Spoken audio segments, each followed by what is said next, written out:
안녕하세요. 임플란트 타이거입니다. 긴급 재난지원금을 신청하는 방법 중에서 온라인, 오프라인 이렇게 두 가지 방법이 있습니다. 이 중에서요, 온라인 같은 경우에는 컴퓨터에 익숙하거나 인터넷에 익숙한 분들은 아무런 지장 없이 신청을 하실 수가 있는데 비해서요, 컴퓨터나 인터넷에 약하신 분들, 그리고 나이가 드신 어르신들 같은 경우에는요, 이해하시는데도 시간이 많이 걸립니다. 그렇기 때문에 결국에는 오프라인, 그러니까 현장을 방문해서 신청하는 방법을 택하실 수밖에 없는데요. 이럴 때 현장을 방문을 하신다 하더라도요, 신청서를 작성하셔야 되고, 때로는 각종 이의신청이라든지 위임장 같은 것도 작성을 하셔야 합니다. 그런데 이런 신청 서류를 작성하시는 데 있어서도요, 많은 어려움이 있으신 분들도 있습니다. 그래서 오늘은 은행이나 주민센터를 직접 방문하셔서 신청하셔야 되는 분들을 위해서 신청하는 방법, 그리고 신청서를 작성하는 요령에 대해서 자세하게 알려드리려고 하는데요. 오늘 이 영상 궁금하시면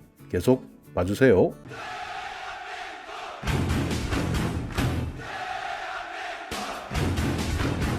네. 재난지원금을 받는 데 있어서 신청하는 절차도 까다롭고, 또 지급을 받고 나면 사용이 가능한 곳도 있지만 불가능한 곳도 있고, 이렇게 복잡하기 때문에 많은 분들이 헷갈려합니다. 특히 인터넷이나 컴퓨터에 취약하신 분들 같은 경우에는 가장 먼저 닥치는 어려움 중에서는요, 긴급재난지원금의 조회 서비스부터 바로 어려움이 닥치는데요. 이 긴급재난지원금 조회 서비스도 오부제를 통해서 조회가 가능한데, 주민등록번호의 끝자리 기준으로 착각하시는 분들도 있고요. 이렇게 해서 어렵게 들어갔더니 공인인증서를 확인하는 절차까지 나타나는데요. 이렇게 어려운 절차, 결국 이렇게 어려운 절차 때문에 온라인 신청은 포기를 하고 이제 오프라인 신청으로 해야 되겠다라고 마음을 잡으신 분들도 많으실 겁니다. 방문 신청을 하시겠다라고 하실 때는요, 어떤 방식으로 재난지원금을 받을 것인가 라는 것을 미리 마음속으로 결정하신 후에 방문하시는 것이 시간도 줄이고 번거로움도 해소할 수 있는 방안입니다. 왜냐하면요, 신용카드나 체크카드는 은행을 방문하는 것이고요, 지역사랑 상품권 그리고 선불카드는 주민센터나 지방자치단체별로 지정해 놓은 장소로 찾아가셔야 되기 때문인데요. 그래서 여러분께서 만약 신용카드나 체크카드로 받고 싶은데 주민센터를 가신다면요, 몸도 힘들고 시간도 버리는 안타까운 결과가 나오겠죠. 그렇기 때문에 내가 신용카드나 체크카드로 받겠다라고 하신다면 은행을 가셔야 되는 것이고요, 지방자치단체에서 발행하는 지역사랑 상품권, 선불카드 형태로 받겠다라고 마음먹으신 분들은 주민센터나 지자체가 정하고 알려주신 곳으로 방문해서 신청해야 합니다. 신용카드나 체크카드를 선택하셨다라면요, 은행을 방문하셔야 됩니다. 방문 신청은 5월 18일부터 가능한데요, 시간은 9시부터 은행이 영업하고 있는 시간 내에 방문하셔야 되고요, 주말에는 방문 신청을 받지 않습니다. 나는 지역사랑 상품권이나 선불카드로 받겠다 이렇게 결정하신 분들도 계실 텐데요, 방문하실 때는요, 5월 18일부터 방문하셔야 됩니다. 이때는 주소지에 읍면동에 있는 주민센터를 방문하거나 일부는요, 지방자치단체에서 지정해 놓은 장소로 방문하시면 되겠습니다. 주민센터를 방문하실 때는요, 세대주가 가셔도 되고 세대원, 그러니까 자식들이 가도 되고요, 위임장을 받은 대리인이 가셔도 됩니다. 이렇게 방문해서 또 여기에서도요, 신청서를 작성하게 되는데요, 이 신청서를 작성하고 나서 상품권이나 선불카드로 받으시면 되겠습니다. 여기에서도 마찬가지인데요, 선불카드 같은 경우에는 8월 31일까지 사용을 하셔야 되고요, 지역사랑 상품권일 때는요, 법적으로는 5년까지 사용할 수 있습니다. 그러나 이번 재난지원금의 목적이 침체되어 있는 경기를 활성화시켜야 되겠다라는 커다란 방향이 잡혀 있기 때문에 정부에서는 8월 말까지 사용해 주실 것을 권고하기로 했는데요. 그러나 여기에서 여러분이 알고 계셔야 되는 부분은요, 8월 31일이 지난다 하더라도 지역사랑 상품권은 법적으로 5년까지 사용할 수 있도록 되어 있다, 법적으로 보호받을 수 있다는 점은 기억해 두시기 바라겠습니다.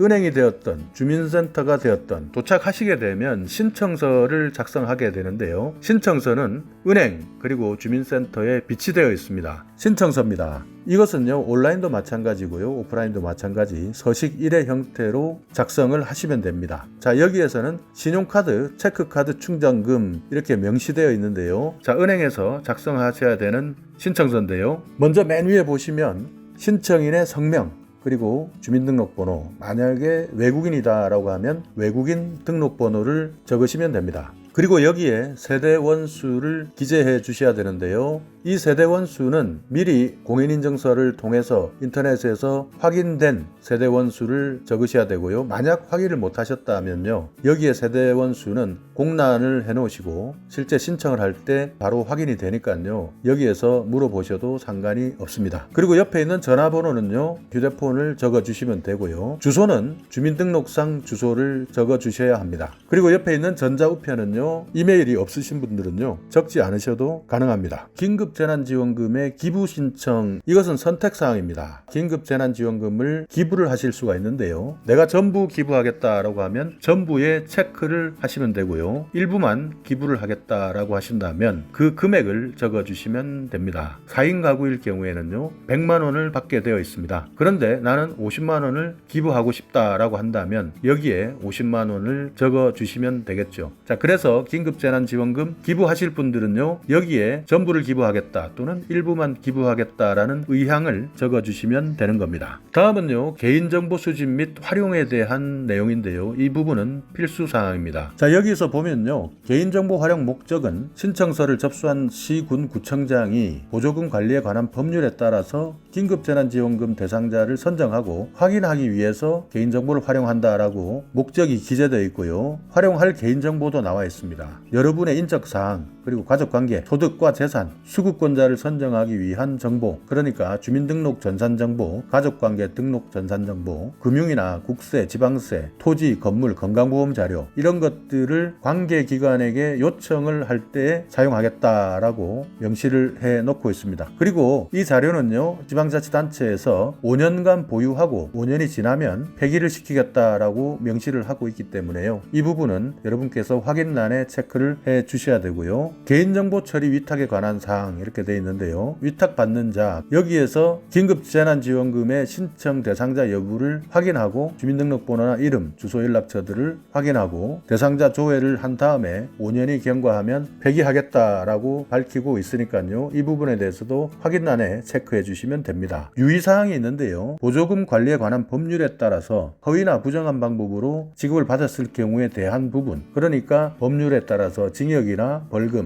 구류, 과태료 이런 것들을 받겠습니다 하는 내용입니다. 그러니까 허위나 부정한 방법 꿈도 꾸지 말아야겠죠. 두 번째 보시면 긴급재난지원금의 제공 여부 결정에 필요한 조사를 거부하거나 방해하거나 기피하거나 이럴 때는 또 법률에 따라서 처벌을 받는다. 세 번째는 신청하신 서류는 일체 반환하지 않는다. 네 번째는요, 신용카드나 체크카드 충전금의 사용기간 8월 31일까지라 말씀드렸던 이 사용기간과 사용 가능한 지역, 업종이 제한된다는 사실을 확인했다라는 내용을 다시 한번 묻고 있는데요, 여러분이 이렇게 신용카드나 체크카드로 충전하시게 되면 살고 계시는 광역단체 내에서 사용하셔야 됩니다. 그러니까 서울이면요, 경기도에 가셔서는 사용이 안 되고요, 경기도에 계시는 분들도 경기도 안에서만 사용하셔야 되고 강원도나 충청도 가셔서 사용하시면 안 된다는 겁니다. 그러니까 사용할 수 있는 범위에 대해서도 제한이 되고 있다는 것을 서류에서 여러분께서 확인하셨다는 부분을 반드시 체크를 하라는 내용인데요, 이런 내용을 다 확인하고 안내받았다 하는 내용을 여기에 날짜와 신청인 성명을 적고 서명을 하시면 신청서 작성은 끝이 나는 겁니다. 네, 다음은 나는 상품권과 선불카드로 받겠다라고 결정하신 분들이 작성하는 신청서인데요, 이런 분들은 주민센터로 가셔야 되는 거죠. 자, 주민센터에 가시면 이렇게 신청서가 비치가 되어 있습니다. 신청서를 보시면요, 첫 번째 신청인 난이 나오죠. 마찬가지입니다. 성명을 기입하시면 되고요, 주민등록번호를 기입하시고요, 세대주와의 관계를 적으시는데요, 아버지나 어머니가 세대주로 되어 있다라고 한다면 아들 또는 딸이라고 적으시면 되고요, 만약 세대주가 형제로 되어 있다라고 하면 형이나 동생이다, 할아버지 할머니인 경우에는 손자다라고 이렇게 적으시면 되겠죠. 전화번호, 여러분의 전화번호를 기입하시면 되고요, 주소지 말씀드렸던 대로 주민등록상 주소지를 적으시면 됩니다. 다음 전자우편란에는요, 이메일 주소가 없으신 분들은 적지 않으셔도 되고요. 이메일 주소가 있으신 분들은 빠짐없이 기입을 하시면 됩니다. 다음은 세대주라고 나와 있습니다. 아버지나 어머니가 세대주일 경우에는 아버지 또는 어머님의 이름을 적으시면 되고요. 주민등록번호, 아버지 어머니겠죠. 세대 원수를 적으시는데요. 이 세대 원수는 아까 말씀드렸던 은행에서와 마찬가지입니다. 창구에서 바로 공무원에게 확인을 하시면 되고요. 휴대전화번호 반드시 기입을 해 주셔야 합니다. 그리고 유선전화도 가능하니까요. 만약 휴대전화가 없으신 분들은 유선전화를 기입하셔도 상관이 없습니다. 그리고 세대주의 주소를 적으시고요. 전자우편 마찬가지로 없다면 기입하지 않으셔도 가능합니다. 자, 여기에서 지급 방법이 나와 있죠. 지역사랑 상품권으로 나는 지급받고 싶다라고 하는데 옆에 지류라고 적혀져 있습니다. 이 지류는 종이를 말하는 건데요. 백화점 상품권이나 온누리 상품권, 이런 상품권처럼 종이로 만들어져 있는 상품권을 나는 받겠다라고 하신다면 여기 지류라고 되어 있는 상품권란에 체크를 하시고요. 만약에 모바일로 된 지역사랑 상품권을 쓰겠다라고 한다면 모바일에 체크하시면 됩니다. 여기에서 어르신들 같은 경우에는 아마 종이로 된 상품권이 사용하시기에도 편리하시고 관리하시기에도 편리하시고 또 만약 8월 31일까지 사용을 못 하신다 하더라도 유효기간이 남아있기 때문에 가급적이면 어르신분들은요, 종이로 된 상품권을 신청하시는 것이 아무래도 안전할 것 같습니다. 자, 그리고 다음은요, 지역사랑 상품권이라는 카드 형태가 있는데요. 이것도 선택하실 수가 있고요. 선불카드로 선택을 하셔도 됩니다. 그리고 다음은 수령처, 그러니까 어디에서 받겠다라는 것을 체크하셔야 되는데요. 내가 주민센터에서 가깝게 있다라고 하시면 주민센터에서 받겠다라고 체크하시고요. 지역금고에서 받겠다라고 한다면 지역금고. 여기에 지역금고라는 것은요, 지방자치단체와 거래하고 있는 은행을 이야기합니다. 만약에 내가 살고 있는 시군 구청에서 농협과 거래하고 있다라고 하면 지역금고는 농협이 되겠죠. 방문지급을 택하실 수가 있는데요. 이것은 찾아가는 신청 대상자만 선택하실 수 있는 부분입니다. 고령이시거나 장애인이시거나 거동 자체가 심각하게 불편하신 분들은 사전에 찾아가는 신청을 해 놓으시는데요. 찾아가는 신청을 미리 하신 분들이 아니다라고 하신다면 여기에는 체크하면 안 되겠죠. 다음은 긴급재난지원금 기부 신청과 관련된 선택사항인데요. 신용카드나 체크카드와 마찬가지로 전부 기부하겠다. 그리고 일부만 한다면 금액을 적어주시면 되겠습니다. 여기에도 마찬가지 개인정보 수집과 활용에 대한 필수사항에 대해서 확인을 하셔야 되고요. 체크를 하셔야 됩니다. 자, 그렇다면 서식 3회 신청서, 여기 보면 신청인 그리고 세대주 이렇게 분리되어 있는 이유는요, 실제 세대주가 신청하기 힘들 때 대리인이나 또는 세대원이 와서 신청을 할 수 있기 때문인데요. 이때는 반드시 작성해야 될 서류가 있습니다. 바로 위임장인데요. 위임장은 여기에 나와 있는 서식을 활용하시는데요. 실제 세대주가 못 간다라고 한다면요, 반드시 필요한 것이 위임장입니다. 위임장은요, 먼저 위임하는 사람의 이름을 적으셔야 됩니다. 그러니까 위임하는 사람이라는 것은 세대주를 이야기하는 겁니다. 그러니까 세대주의 이름을 적으시고요, 세대주의 주소를 적으시고 생년월일과 전화번호를 적어주시면 되고요. 위임받는 사람, 그러니까 실제 신청하러 가는 사람입니다. 세대주로부터 위임을 받아서 실제 주민센터에 신청을 하러 가는 사람인데요. 여기에는 신청하러 가는 사람의 이름, 그러니까 아들일 경우에는 아들의 이름을 적는 것이죠. 그리고 생년월일을 적어야 되고요. 위임하는 사람과의 관계, 아들 이렇게 적으면 되겠죠. 그리고 전화번호, 주소를 적으셔야 됩니다. 이 위임장이요, 사용하는 곳이 여러 군데가 있습니다. 지금은 긴급재난지원금을 신청하기 위해서 사용하는 것이니까요. 여기 긴급재난지원금 신청란에 체크를 하셔야 되고요. 신청한 이후에 상품권과 선불카드를 받으러 가실 때 이때 또 필요한데요.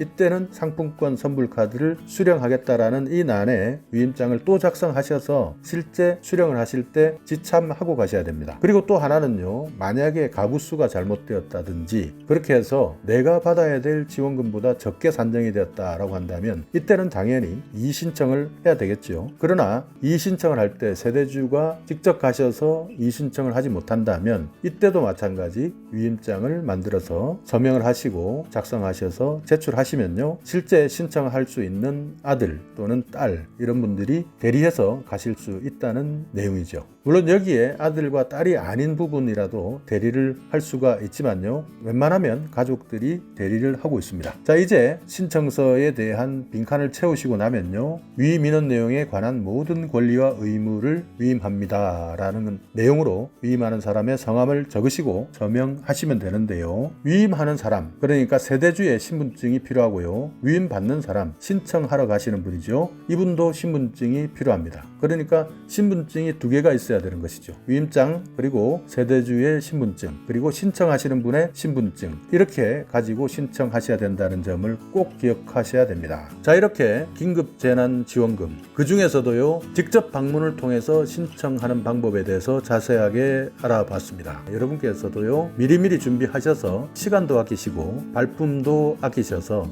받으실 수 있는 재난지원금 최대한 신속히 받으시고 잘 활용하셔서 함께 어려운 시기를 헤쳐나갔으면 좋겠네요. 자, 오늘 이 영상 여러분께 조금이나마 유익한 정보가 있었다면요, 오늘도 구독 그리고 좋아요 부탁드리겠습니다.